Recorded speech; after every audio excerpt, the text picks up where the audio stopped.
All right, friends, so we are looking at solving multi-step inequalities. So we've been talking about multi-step equations, but now we're going to start including inequalities. The good thing is they're very, very similar.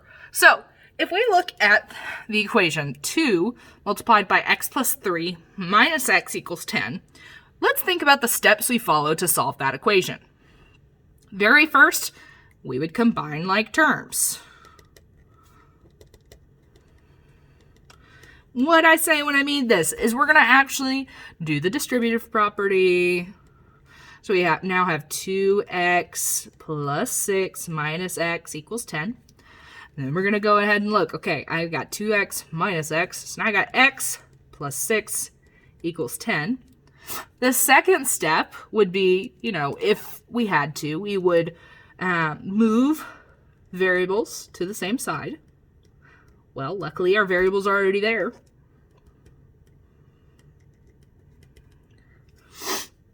The third step would be to actually solve. So we would look at x and we would figure out, okay, what's happening to x? Well, we're adding 6. What is the inverse? In other words, how do I undo adding 6? I subtract 6. So now I've got x equals 4. The final step is to check. So I would go back up and I would either plug 4 into x plus 6 or I would plug it in up here. And so, okay, I have 2 times 4 plus 3 minus 4 equals 10. All right. 4 plus 3 is 7. So I have 2 times 7 minus 4 equals 10. I have 2 times 7, which is 14, minus 4 equals 10. 14 minus 4 is 10. Does it equal 10? It does. So we have checked it. It is correct. Now, when I'm solving an inequality, I follow these same rules as with an equation. But there is one important property we need to know. If I have a negative coefficient, so a negative coefficient, it flips my inequality.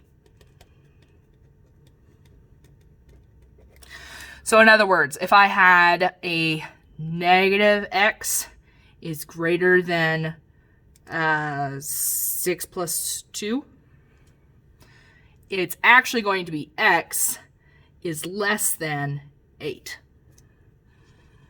That's how that works. Now let's talk a little bit about actual inequalities. We have this sign right here. Now, we always go from left to right, so this means less than, which means this means greater than. Ooh, Mrs. Coyle cannot spell today. That's an E-A-T-E-R. Then, it's a little small to write in. Over here, we've got the same thing, but with a little line underneath. Anybody remember what that means? It means less than or equal to, or equal to. Not equals to, equal to. And then over here we've got greater than. I really can't spell. Or equal to. Okay. The big thing is we're going to start graphing our answers. So if we've got a less than sign, our circle is going to be open. If we've got a greater than sign, our circle is again going to be open because it doesn't include that number. But if I have less than or equal to, or greater than or equal to, they are closed circles because now I include that number. All right, let's look at a example here. So we've got negative 11x minus 4 is greater than negative 15. So I'm going to rewrite it down here so that I have a little more room to solve. Can you all see that? Let me move this up. All right. I'm going to solve it exactly like I would my equations. I have x over here. I need to get rid of everything happening to it. So first of all, I'm going to add 4. Negative 15 plus 4 is now negative 11. And then I have negative 11x is greater than negative 11. Now, here is where that important new property comes in. This is a negative 11. So if I divide by negative 11 over here and divide by negative 11 over here, I also need to recognize I need to flip my sign. So x is less than 1. Now, this is a less than sign, which means it's going to be open. So I'm going to go up to this line. I'm going to look for my 1, and I'm going to put an open circle. And I know it needs to be less than 1, so I'm going to go to the left with my arrow. All right. Now, if it was x equals 1, it'd just be a closed circle on the graph. But we have an open circle, and we are less than 1. Let's go over. We've got 4 is less than 1 plus n divided by 7. I'm going to rewrite it again. 4 is less than 1 plus n divided by 7. All right, draw my line. This one's tricky because if you flip it and don't flip your sign so that it's easier for you to work, you're going to get confused. Now again, I need to get rid of everything attached to n. This is a positive 1. How do I get rid of a positive 1? I subtract 1. A lot of you are going to see nothing in front of this, and for some reason, you're going to add 1, and it's going to be wrong.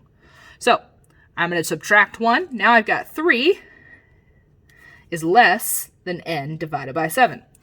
How do I get rid of division? I multiply. So I'm going to multiply by 7. Multiply by 7. So now 7 times 3 is 21. 21 is less than n. In other words, n is greater than 21. Same thing. In order to graph it, I highly suggest you rewrite it at the end. So I need to go up here. I need to look for my 21. I am not including it. So I need an open circle. I'm looking at that open circle. I know that n needs to be greater than 21. So I am going to be greater. I'm going to the right with my arrow. All right. Okay, so the back of this page is super helpful because it talks about, what if you're combining like terms first? What if you're solving with the distributive property? What about with variables on both sides? All right, so if we go over here, we've got g plus 7 minus 4g is less than or equal to 16. Well, first of all, I need to combine like terms. I got negative 4g and positive g. So g minus 4g would give me negative 3g, not q, plus 7 is less than or equal to 16. Draw my line. I've got a negative coefficient.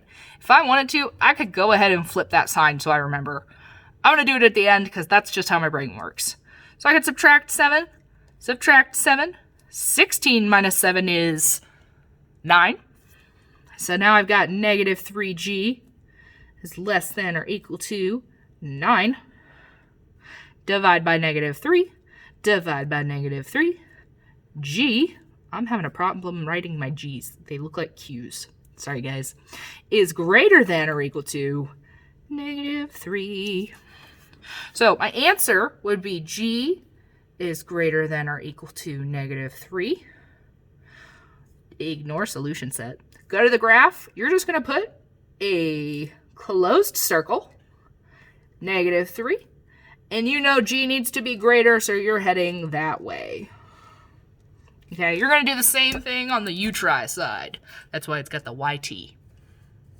All right? What about with the distributive property? In case you forgot, we can use a distributive property to combine like terms. That means we take the 3 on the outside, multiply it by everything on the inside, Unfortunately, a few of us forgot that we multiplied by everything, and you just multiplied by one part, and you got everything wrong, and it was sad. So please, multiply by everything. So we got 3 times 2x, which is 6x, and then 3 times negative 1, which is negative 3, is greater than or equal to negative 9. Draw my line. What's happening to x? We're subtracting 3, so I need to add 3. Add 3. Negative 9 plus 3 gives me negative 6. Now I've got 6x is greater than or equal to negative 6. Divide by 6. Divide by 6. That's a positive, so I don't change the sign. Now I've got x is greater than or equal to negative 1. Again, I can just circle that. You don't really have to rewrite it right next to where it says answer. But I do need to go down my graph, say, okay, number 1, it's including. So it's a closed circle at negative 1.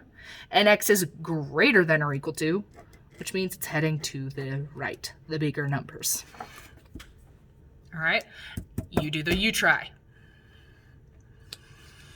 Please remember, you can always slow down a YouTube video if I am moving too fast. There is a little speed thing at the bottom, or you can pause and replay it because Mrs. Coyle doesn't always know how fast she talks.